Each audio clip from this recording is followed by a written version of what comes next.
Hello everyone, my name is Blue Raven 666 and I hope you guys are enjoying yourselves this holiday season. This month has sort of been a doozy for me. Between TikTok's voice filters crapping out on me, leaving me unable to create Rainbow Factory audios for like a week and a half, getting addicted to CapCut, and deciding to create my own Welcome Home AU, December has been a month chock full of improvising, adapting, reorienting, and overcoming for me. Yeah, I made a Welcome Home AU, and now I'm gonna talk about it. So, back in October, Dodozoy, the creator of Welcome Home's Rainbow Factory AU, announced that the AU was being discontinued. And since then, it's kind of been confusing as to what she meant by that. In comments she has made on the subject, Dodo has stated that the AU, quote-unquote, no longer exists, which makes it sound like RF has been deleted. But we're still allowed to make fan art, animations, audios, what have you about him. Plus, Dodo has expressed that nobody is allowed to adopt or take over the Rainbow Factory AU and claim it as their own, or attempt to finish RF's story for her. And then, very recently, on Dodo's Discord server, it was announced that Dodo gave someone the official go-ahead to finish the Rainbow Factory AU storyline, which will be made a part of Rainbow Factory Wally's canon lore. It's a very complicated situation that has left me running in circles in an attempt to figure out what's going on. In the midst of all this chaos, I finally got around to listening to an audio reading of the original My Little Pony Rainbow Factory creepypasta. Yes, up until roughly October of this year, I had never, not once in my life, read or listened to the original Rainbow Factory creepypasta. Most of what I came up with for my RF Wally audios was either information I had gathered from working in factory and warehouse jobs in the past, or it was just stuff that I made up that seemed to make sense in the context of a top secret facility that just so happens to make rainbows by draining people of their color. In fact, I'm pretty sure there are aspects of the fanon lore that I am partially, if not fully, responsible for creating. And listening to the Rainbow Factory creepypasta got me thinking. Rainbow Factory Wally, RF, my beloved 6'11 puppet man, was really only RF in aesthetic, not so much lore. Now, before you come for me, riddle me this. Where does RF's story take place? Why does the Rainbow Factory exist in this AU?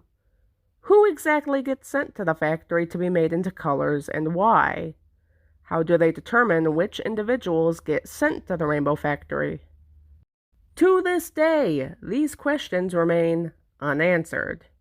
The only information that we have in terms of lore is that it's the Rainbow Factory, Walden's the manager, and there is supposedly a sketch of the grinder, which I still haven't seen. Aside from that, the lore surrounding Welcome Home's Rainbow Factory AU mainly revolves around the character of one Walden Darling and his very, very traumatizing backstory and his numerous failed relationships. And upon making this realization, the first seeds of inspiration began to sow themselves into the recesses of my mind. So let's talk about the boy, who is officially being referred to as Hidden Rainbow Wally. Upon listening to the audio reading of the My Little Pony Rainbow Factory creepypasta, two things stuck out to me.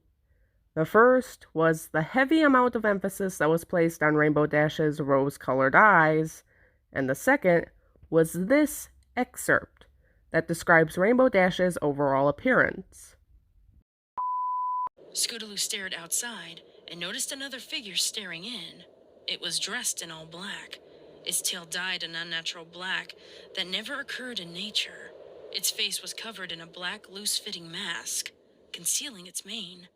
All that was visible were rose-colored eyes, staring indifferently at the three ponies inside. Mm-hmm. Don't get me wrong, I like him, I simp for him, but if RF is supposed to be Rainbow Dash in this AU, this ain't it, I feel like. And that is how Hidden Rainbow Wally's appearance came to be. The thing that I wanted to achieve with this AU was to take certain aspects of the original My Little Pony creepypasta and combine them with aspects of original Wally from Welcome Home. And I don't know about you, but I feel like I've managed to keep it pretty straight so far. As a matter of fact, a lot of the lore that I came up with for Hidden Rainbow Wally were things that I originally assumed about RF's character before I was made privy to his lore. First order of business? Make him a junior, because Wallace Darling is the official papa of all the Wallies, and making him a junior just makes my heart happy. He's 28 years old, 6'1", is and identifies as male. He's the manager of the Rainbow Factory, and he's asexual and panromantic. Now, some people have gotten a little confused by this, so let me explain. Asexuality in of itself is a spectrum ranging from just not feeling the need to be sexually intimate with a romantic partner, all the way to being absolutely disgusted and repulsed at the idea of having sex. Hidden Wally falls somewhere in the middle of this spectrum, having no real interest in the physical aspects of a relationship, and being slightly disgusted at the idea of it. As someone who is panromantic, though, no matter your gender identity or sexual orientation, if he's emotionally invested in you, you've got a shot. Personality-wise, he can be just a little bit two-faced, acting friendly and caring towards others outside of the factory, and completely aloof when he's inside the factory. He likes apples and painting like original Wally, as well as everything pertaining to his job inside of the factory. He dislikes being touched unless it's to give him like a handshake or something, as well as complaints, people not doing their jobs, and failure. Now, there's a certain aspect about the lore to the My Little Pony creepypasta that I felt the need to change. And that was the whole concept of Pegasi being sent to the Rainbow Factory to be killed solely because they failed a flight exam.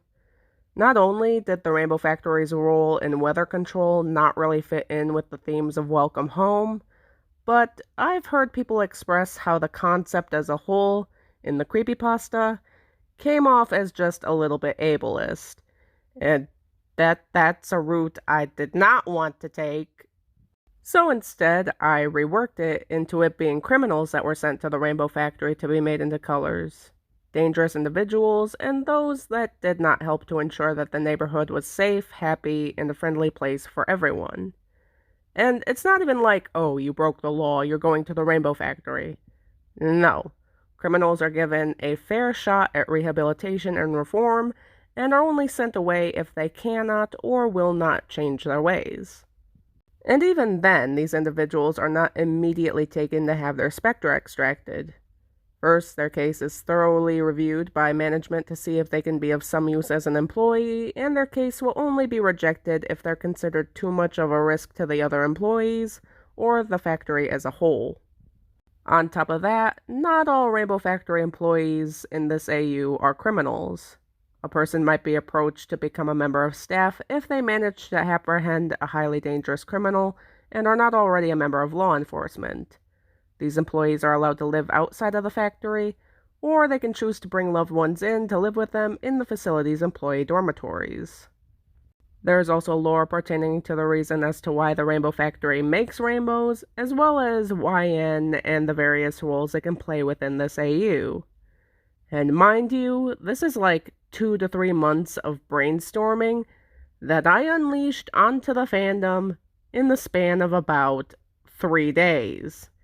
And this is just Hidden Rainbow Wally and this version of the Rainbow Factory. I haven't even gotten to the rest of the story and the other characters yet. Now, recently I've been asking myself what the purpose of this AU is supposed to be. The last thing I want anyone to think is that I'm trying to replace Dodozoi's Rainbow Factory AU, and so I left Rainbow Factory out of the name of this AU for that reason. I think the fandom would have a thing or two to say about it, and I feel like it would be disrespectful to Dodozoi as a creator that still likes and appreciates her work. But I'm also not going to say it's something that it isn't. It is a welcome home AU, and it is based on the My Little Pony Rainbow Factory creepypasta. Therefore, calling it a Rainbow Factory AU wouldn't exactly be an incorrect statement. The thing is, as much as I love RF and plan on continuing on with my audios and series that I have going on, we have to acknowledge the fact that Walden, at least in my opinion, didn't have enough Rainbow Factory in him to really be called Rainbow Factory Wally. It's more accurate to say he was a medium that Dodozoi used in order to help her develop her original work behind the rainbows. I feel like it would be wrong of me to say that I want the Hidden Rainbow AU to be an official version of the Rainbow Factory AU in the Welcome Home fandom, but I do want it to be something that pays homage to both Clown's work and that of Aurora Dawn. And thus far, his first baby steps into the fandom seem to be going pretty well, so we'll see how it goes. Anyways, that'll be all for this video, you guys. Thank you for watching. As you can see, I basically lost my mind working on getting the bare bones of this AU set up.